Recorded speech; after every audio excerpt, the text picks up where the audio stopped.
इस दुनिया की तरक्की में लगा एक पहिया तेल का भी है। अगर तेल ना होता तो क्या होता? गाड़ियां ना होती, हवाई जहाज ना होते, घरों में बिजली नहीं होती, विज्ञान के और भी बहुत सारे आविष्कार गौण हो जाते। लेकिन कभी कभी इसी तेल की तासीर खूनी भी हो जाती है, जैसा कि 20वीं सदी के दूसरे हिस्से में मिडिल ईस्ट के कई देशों में हुआ। 21वीं सदी की शुरुआत में इराक में, सीरिया में, लीबिया में हुआ। इन देशों में तेल की लड़ाई में लाखों लोगों की जान जा चुकी है। ऐसा ही एक खेल अफ्रीका में भी चल रहा है। अफ्रीका का नाइजीरिया दशकों से खूनी तेल के साए में जी रहा है। यह अफ्रीकी महाद्वीप का सबसे बड़ा तेल उत्पादक देश है। रोजाना 20 से 25 लाख बैरल तेल निकाला जाता है। इसके बावजूद नाइजीरिया दुनिया के सबसे गरीब देशों में है। गरीबी के नतीजे में आता है संघर्ष, जिंदा बचे रहने की कवायद। नाइजर डेल्टा में इस संघर्ष के बरक्स चोरी और लूट का एक साम्राज्य खड़ा हो चुका है। कई अवैध रिफाइनरीज बन चुकी हैं। ये सरकार की नजर में तो गैर कानूनी है, लेकिन वहां बसे लोगों के लिए रोजी रोटी का इकलौता जरिया है। अवैध रिफाइनरीज का पूरा प्रोसेस बेहद खतरनाक और जानलेवा है। इसके बावजूद लोग हर दिन और हर रात जान हथेली में लेकर इस खेल का हिस्सा बनते हैं। 23 अप्रैल 2022 की तारीख भी ऐसी ही थी। लोग तेल की चोरी और उसमें आग लगाकर रिफाइन करने का काम कर रहे थे। तभी वहां जोरदार धमाका हुआ। 85 लोगों की मौके पर ही मौत हो गई। 25 से अधिक लोगों ने अस्पताल में दम तोड़ दिया। बाकी घायलों की हालत भी गंभीर बताई जा रही है। आज जानेंगे नाइजीरिया में हुए ब्लास्ट की पूरी कहानी क्या है और नाइजर डेल्टा में तेल की अवैध रिफाइनरीज क्यों और कैसे काम करती हैं। नमस्ते, मेरा नाम प्रतीक्षा है और आप लल्लन टॉप का इंटरनेशनल प्रसंगों से जुड़ा रोजाना का कार्यक्रम दुनियादारी देख रहे हैं। Brought to you by Kuku FM. Download the app now. आगे चलने से पहले एक जरूरी सूचना दे देती हूं। दुनियादारी के इस एपिसोड के पार्टनर हैं कुकू एफएम। ये भारत में ऑडियो बुक्स के सबसे बड़े प्लेटफॉर्म्स में से एक हैं। यहां पर आपको तमाम विधाओं में बोलने वाली किताबों का भंडार मिलता है, यानी ज्ञान का फुल पैकेज, वो भी एक ही ऐप पर। कुकू एफएम लल्लन टॉप के साथियों के लिए खास ऑफर लेकर आए हैं। प्रीमियम सब्सक्रिप्शन पर 50% की छूट। ऑफर का फायदा कैसे मिलेगा? सब्सक्रिप्शन लेते समय LT50 का छोटा सा कोड डालना होगा। ध्यान रहे, ये ऑफर पहले 500 यूजर्स के लिए ही है। और जानकारी चाहिए तो डिस्क्रिप्शन में दिए लिंक पर पहुंच जाइए। हम अपने शो को आगे बढ़ाते हैं, जहां बात नाइजर डेल्टा की चल रही है। नाइजीरिया में यूरोप की एंट्री 15वीं सदी के आखिरी सालों में हुई थी, पुर्तगालियों के जरिए। इसके बाद नाइजीरिया यूरोप की लूट का केंद्र बन गया। नाइजीरिया के तट से गुलामों का व्यापार होने लगा। इसके अलावा मसाले, टेक्सटाइल और बाकी प्रोडक्ट्स भी निर्यात किए जाने लगे। 19वीं सदी में इस इलाके पर ब्रिटेन की नजर पड़ी। उस समय तक ब्रिटेन में गुलामों की खरीद बिक्री पर रोक लग चुकी थी।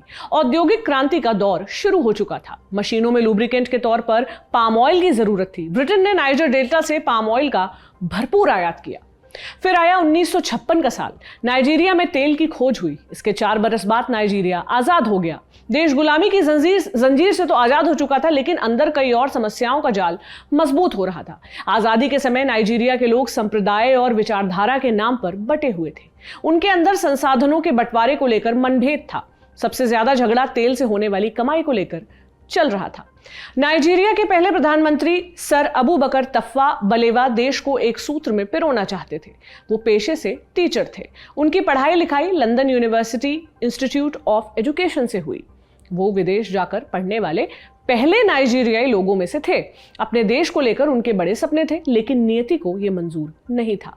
15 जनवरी 1966 की रात को एक ट्रेनिंग एक्सरसाइज चल रही थी, नाम एक्सरसाइज दमीसा। अचानक ही ये ट्रेनिंग एक्सरसाइज सैन्य कार्रवाई में बदल गई। बागी सैनिकों ने 12 नेताओं की हत्या कर दी। इनमें से एक प्रधानमंत्री बलेवा भी थे। सेना ने शासन की लगाम अपने हाथों में पकड़ ली थी।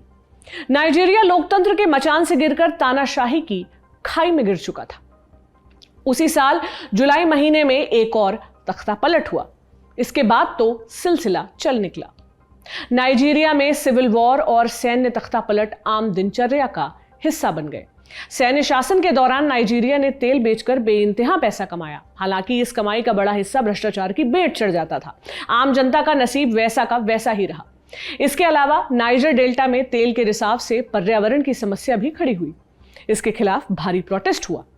प्रोटेस्ट करने वाले लोगों में से केन सारोवीवा भी थे। वे पेशे से लेखक और टीवी प्रोड्यूसर थे। केन नाइजर डेल्टा में रहने वाले ओगोनी कम्युनिटी से ताल्लुक रखते थे। रॉयल डच शेल कंपनी के तेल के रिसाव के चलते ओगोनी समुदाय की जमीन और उनके जंगल तबाह हो रहे थे। केन के लोगों के लिए यह सर्वाइवल वाली बात थी। उन्होंने इलाके में तेल निकालने वाली कंपनियों के खिलाफ मोर्चा खोल दिया। इससे सत्ता प्रतिष्ठान नाराज हो गया। मई 1994 में एक ही दिन ओगोनी समुदाय के 4 नेताओं की हत्या हो गई। केन को उस रोज उनके गांव में घुसने से रोक दिया गया था। इसके बावजूद उन्हें उसी हत्या के मामले में गिरफ्तार किया गया। 1 बरस तक उनके ऊपर मुकदमा चला। नवंबर 1995 में उन्हें 8 और लोगों के साथ केन को फांसी पर चढ़ा दिया गया। एक दिलचस्प बात पता है, 1989 में केन ने एक शॉर्ट स्टोरी लिखी थी, अफ्रीका किल्स हर सन। इसमें उन्होंने अपनी फांसी की भविष्यवाणी की थी। 6 बरस बाद उनकी भविष्यवाणी सच साबित हुई। केन की हत्या के कारण भारी बवाल मचा। दुनिया भर के देशों में मिलिट्री शासन की आलोचना हुई। नाइजीरिया को कॉमनवेल्थ ऑफ नेशंस से निकाल दिया गया।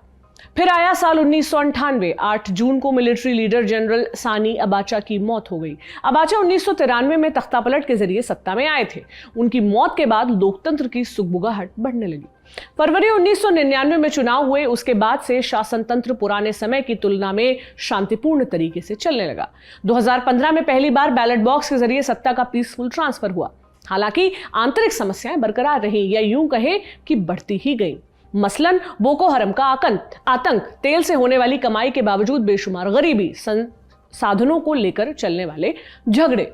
नाइजीरिया के संदर्भ में रिसोर्स कर्स वाली बात सटीक बैठती है। नाइजीरिया में सबसे ज्यादा क्षमता वाले तेल के कुएं नाइजर डेल्टा में हैं। इसके बावजूद इस इलाके के लोग सबसे ज्यादा गरीब हैं। मानवाधिकारों का सबसे अधिक हनन भी यही होता है। इसके कारणों पर गौर करें तो 2 बड़ी वजहें निकलकर सामने आती हैं। पहली, कमजोर और भ्रष्ट शासन। सत्ता में बैठे प्रभावशाली लोग पैसा खाकर रिफाइनिंग के मानक से समझौता कर लेते हैं। कई तेल रिसावों को कभी साफ नहीं किया गया। इसके चलते स्थानीय लोगों में गंभीर स्वास्थ्य समस्याएं मिलती हैं। जहां देश भर में औसत उम्र 54 बरस है, जबकि नाइजर डेल्टा में यह आंकड़ा 40 के आसपास है। तेल रिसाव के चलते खेती वाली जमीन खराब हुई है, पानी प्रदूषित हुआ है, नदियों में मछलियों की आवक घटी है। ये सब स्थानीय लोगों के जीवन यापन का मुख्य स्रोत थे। तेल के खनन ने उनकी रोजी रोटी का अंतिम जरिया ही छीन लिया। नाइजर डेल्टा में इस दुर्व्यवस्था का दूसरा बड़ा कारण जवाबदेही की कमी है। नेता हिंसा और पैसे के बल पर चुनाव जीतने में यकीन रखते हैं। नाइजर डेल्टा में होने वाले चुनावों में भरपूर धांधली होती है। अगर चुनाव ना भी हो रहे हो तो भी हिंसा होती ही रहती है। ऐसा संसाधनों पर नियंत्रण हासिल करने के लिए किया जाता है। थोड़े थोड़े अंतराल पर पावर का ट्रांसफर होता रहता है। इस वजह से जनता के सामने नेतृत्व की कमी बनी रहती है। इन्हीं भावों के बीच साल 2004 में गैंग्स के बीच संघर्ष बढ़ा। चरमपंथी संगठनों का उभार हुआ। The movement for the emancipation of the niger delta और नाइजर डेल्टा एवेंजर्स ने सिक्योरिटी फोर्सेस और सरकार से सीधी लड़ाई शुरू कर दी। लोगों के पास कमाई का विकल्प नहीं था। उनकी खेती की जमीन खत्म हो चुकी थी। सरकार चुप्पी साधे बैठी थी। इसलिए गुस्से में लोग चरमपंथी संगठनों से जुड़ने लगे। उनके साथ मिलकर तेल कंपनियों के कर्मचारियों को किडनैप करने लगे, उनसे फिरौती मांगने लगे। फिर उन्होंने तेल की पाइपलाइन से सीधी लूट शुरू कर दी। वे रास्ते में ही तेल लूटने लगे। ये तेल कच्चा होता था। इसे रिफाइन करने के लिए उन्हें सुदूर इलाकों में टेम्पररी रिफाइनरी उन्होंने बनानी शुरू कर दी। इससे निकलते तेल को लोकल मार्केट में बेचा जाने लगा। इन सबका प्रभाव तेल के उत्पादन पर पड़ा। 2009 में एक बैरल कच्चे तेल का दाम $100 के पार पहुंच गया। यह इतिहास में पहली बार हुआ था। इस रिकॉर्ड उछाल के पीछे नाइजीरिया में मची लूट का बड़ा हाथ था। नाइजीरिया सरकार पर दबाव बढ़ा। उन्होंने इसका रास्ता निकाला। वे तेल के लुटेरों के लिए एमनेस्टी लेकर आए। कहा गया कि हथियार डाल दो तो कोई सजा नहीं मिलेगी। सरकार ने तेल रिसाव के बदले मुआवजे का ऐलान किया। चरमपंथियों को हथियार डालने के बाद पेंशन दी गई। लगभग 26,000 लोगों ने हथियार डालकर स्कीम का लाभ उठाया। 2016 तक हालात शांतिपूर्ण बने रहे। उसके बाद सब घूमकर शून्य पर पहुंच गया। मई 2015 में मोहम्मद बुहारी नाइजीरिया के राष्ट्रपति बने। नई सरकार ने पूर्व चरमपंथियों को दी जाने वाली सब्सिडी पर रोक लगा दी और फिर तेल की चोरी और उन्हें ब्लैक मार्केट में बेचे जाने का धंधा जोर पकड़ने लगा। यह समस्या समय के साथ और विकराल होती जा रही है। नाइजर डेल्टा में अवैध ऑयल रिफाइनरीज की समस्या का एक सिरा स्थानीय जनता के बुनियादी अधिकारों से जुड़ा है।